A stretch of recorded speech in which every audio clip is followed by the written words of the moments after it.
जैसे कि आज हम हर व्यक्ति अपने हाथ में मोबाइल लेकर के घूमते हैं। आप जानते हो कि इस देश के जो 10% आबादी वाले लोग हैं वो मीडिया पे कब्जा करके बैठे हैं और उन्हीं की मीडिया सारे लोग देखते हैं, हमारा भी देखता है। तो हम अपने मित्रों को तो जागृत कर सकते हैं। आप अपने मोबाइल के माध्यम से वीडियो बनाओ, यूट्यूब, फेसबुक और ट्विटर, इंस्टाग्राम, जो भी आपको सोशल मीडिया का प्लेटफॉर्म मिलता है उन प्लेटफॉर्म पे आप वीडियो बना करके डालें और डालने के बाद अपने मित्रों को, अपने दोस्तों को इन मुद्दों के बारे में जागृत करने का प्रयास कीजिए। और उसके बाद अभी चुनाव का समय चल रहा है, आप सब लोगों से मेरा विनम्र निवेदन है कि जो जो व्यक्ति विधायक, मंत्री, काउंसलर, विधायक आपके क्षेत्र में आता है उसको आप बोलिए कि हम आपको और आपकी पार्टी को समर्थन तभी देंगे जब आप हमारी हर सेक्टर में 90% आबादी के लोगों को उनकी आबादी के अनुसार हिस्सेदारी दिलवाने का काम करेंगे, तभी हम आपको और आपकी पार्टी का समर्थन करेंगे। मुझे लगता है इस प्रकार से हम सब लोग भारत देश के हर नागरिक को जागृत भी कर सकेंगे और इस देश का वास्तविक विकास कर पाएंगे।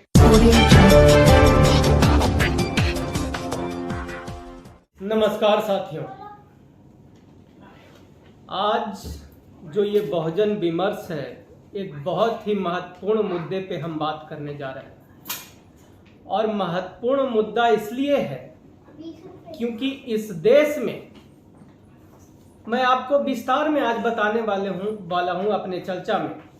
कि किस प्रकार से प्राइवेटाइजेशन में आरक्षण होना चाहिए, प्राइवेट सेक्टर में आरक्षण होना चाहिए। इसको समझने के लिए हमको समझना पड़ेगा कि प्राइवेट सेक्टर में क्या हमारा योगदान होता है, क्या प्राइवेट सेक्टर में जितने भी रुपया, जिस भी प्रकार के लागत होता है प्रत्यक्ष और परोक्ष रूप से, उसमें हमारी कोई जिम्मेदारी होती है कि नहीं, क्या हमारा उसमें कोई योगदान होता है कि नहीं। इसको हम आपको विस्तार से समझाने की कोशिश करेंगे। आपको हम विस्तार से यह भी बताएंगे कि किस प्रकार से जब इस देश में कानून बनाकर प्राइवेट सेक्टर में आरक्षण की व्यवस्था की जाएगी तो यह देश जो पिछले 75 सालों से आज विकासशील देश बना हुआ है, भारत के बाद कई देश जो 20-25 साल के बाद आजाद हुए वो देश आज विकसित देश बन गए हैं, लेकिन भारत आज भी विकासशील देश है। इसके पीछे कारण क्या है मैं आपको बताऊंगा कि किस प्रकार से आरक्षण की व्यवस्था जो है। आप ये भी पूछ सकते हैं कि आरक्षण तो इस देश का बेड़ा गर्क कर देगा, तो मैं आपको ये भी बताऊंगा कि किस प्रकार से कुछ ऐसे देशों में आरक्षण लागू किया गया और उस आरक्षण की वजह से आज वो देश दुनिया का सबसे बड़ा और ताकतवर और शक्तिशाली देश बन गया।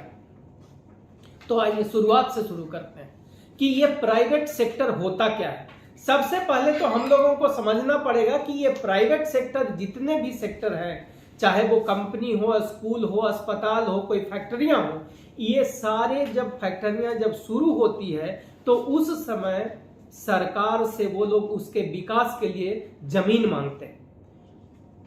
चाहे हॉस्पिटल लगाने के लिए, अस्पताल लगाने के लिए, कोई फैक्ट्री चलाने के लिए। और वो जमीन आता कहां से है मैं आपको ये समझाता हूं। वो जमीन जब भी कोई इस प्रकार के डेवलपमेंट का कोई सेक्टर क्रिएट किया जाता है तो वो जमीन इस देश के 90% आबादी के लोगों से लिया जाता है। उनको कौड़ियों के भाव उन जमीनों की कीमत दी जाती है। बाद में उसको जब डेवलप कर दिया जाता है तो वो जमीनें करोड़ों की होती है और उन करोड़ों की जमीन फिर से उन पूंजीपतियों को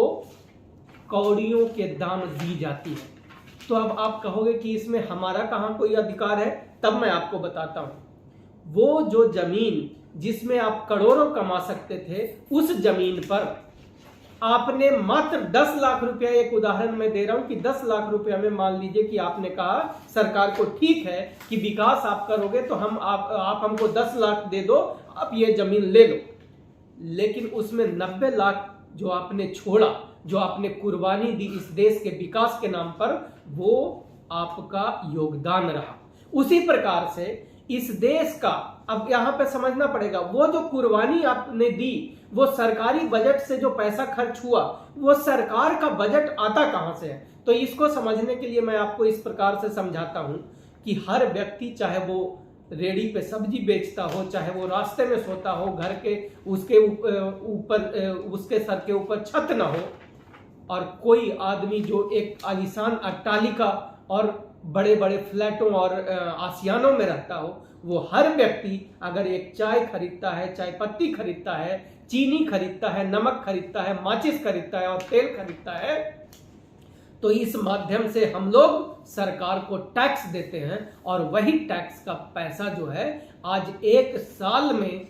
45 से 46 लाख करोड़ रुपया है। इसका मतलब हर वो व्यक्ति जो इस भारत देश का नागरिक है, उन सब ने मिल करके ये 46 लाख करोड़ रुपया देने का काम किया और उसी पैसा से रिबेट के माध्यम से आपने उस जमीन का निर्माण किया और उस जमीन के निर्माण के बाद उसको पूंजीपतियों को दे दिया गया। इसका मतलब उसमें आपका हिस्सा बनता है, ये आपको समझ में आ गई हो। अब आगे आइए कि आखिर उन जमीनों में उन पे चल रहे जो व्यवसाय हैं, चाहे स्कूल हो, कॉलेज हो, अस्पताल हो, उन व्यवसायों में हमारा अधिकार कैसे होना चाहिए, इसको आप समझिएगा। देखिए,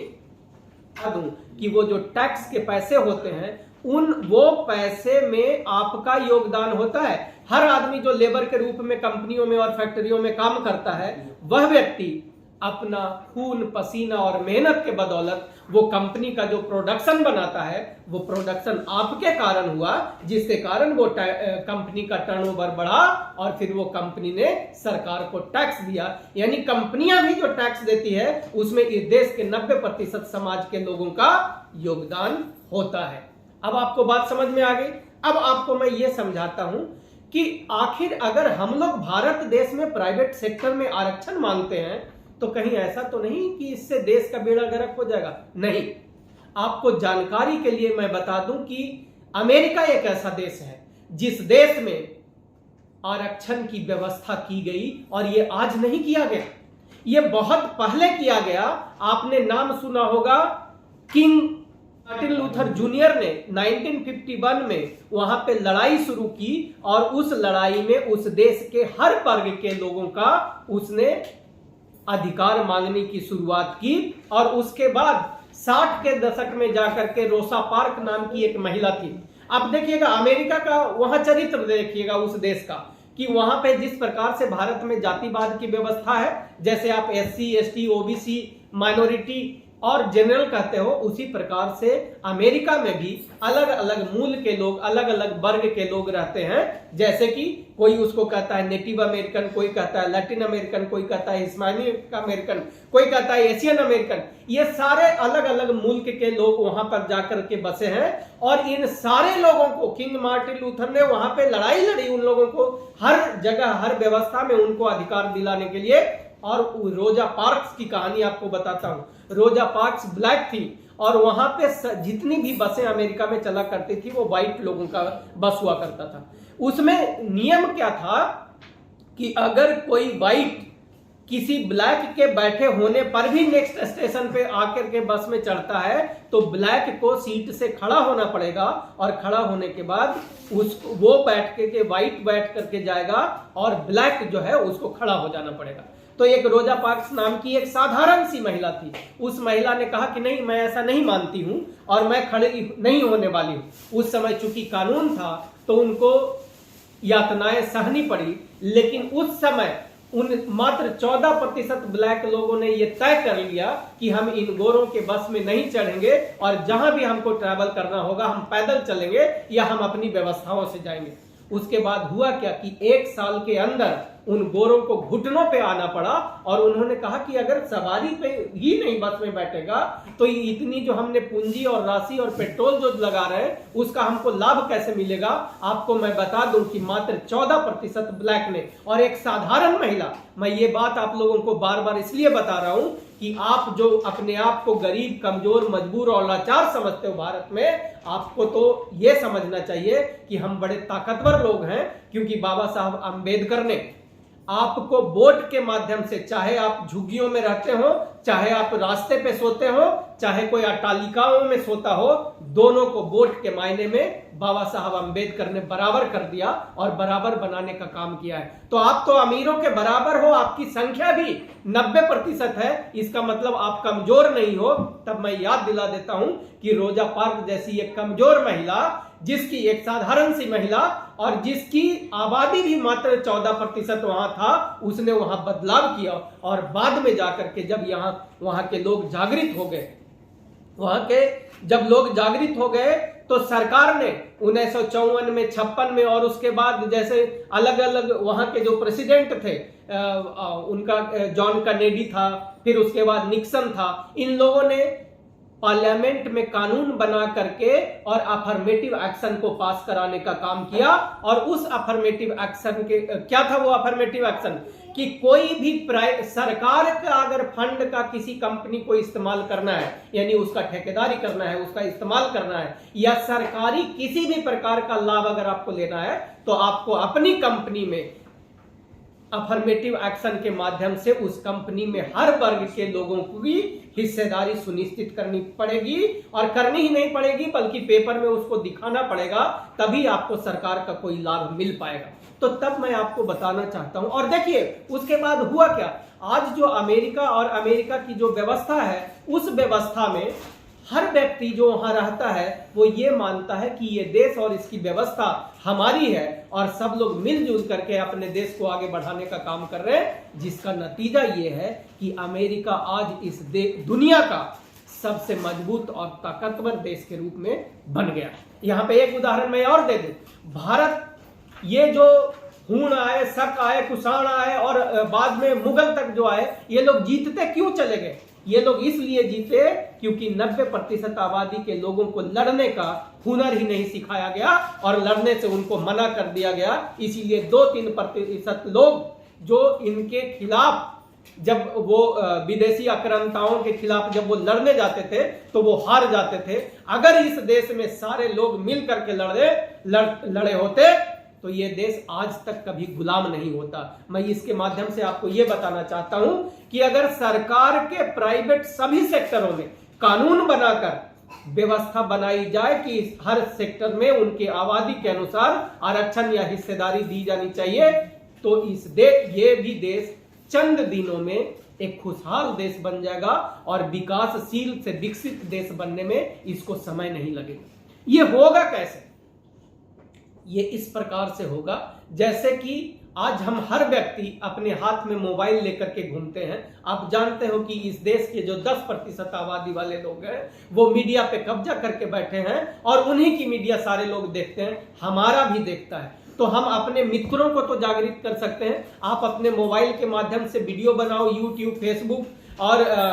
ट्विटर, इंस्टाग्राम, जो भी आपको सोशल मीडिया का प्लेटफॉर्म मिलता है, उन प्लेटफॉर्म पे आप वीडियो बना करके डालें और डालने के बाद अपने मित्रों को, अपने दोस्तों को इन मुद्दों के बारे में जागृत करने का प्रयास कीजिए। और उसके बाद अभी चुनाव का समय चल रहा है, आप सब लोगों से मेरा विनम्र निवेदन है कि जो जो व्यक्ति विधायक, मंत्री, काउंसलर, विधायक आपके क्षेत्र में आता है, उसको आप बोलिए कि हम आपको और आपकी पार्टी को समर्थन तभी देंगे जब आप हमारी हर सेक्टर में 90% आबादी के लोगों को उनकी आबादी के अनुसार हिस्सेदारी दिलवाने का काम करेंगे, तभी हम आपको और आपकी पार्टी का समर्थन करेंगे। मुझे लगता है इस प्रकार से हम सब लोग भारत देश के हर नागरिक को जागृत भी कर सकेंगे और इस देश का वास्तविक विकास कर पाएंगे। जय भारत, जय संविधान, जय डायमंड परिवार।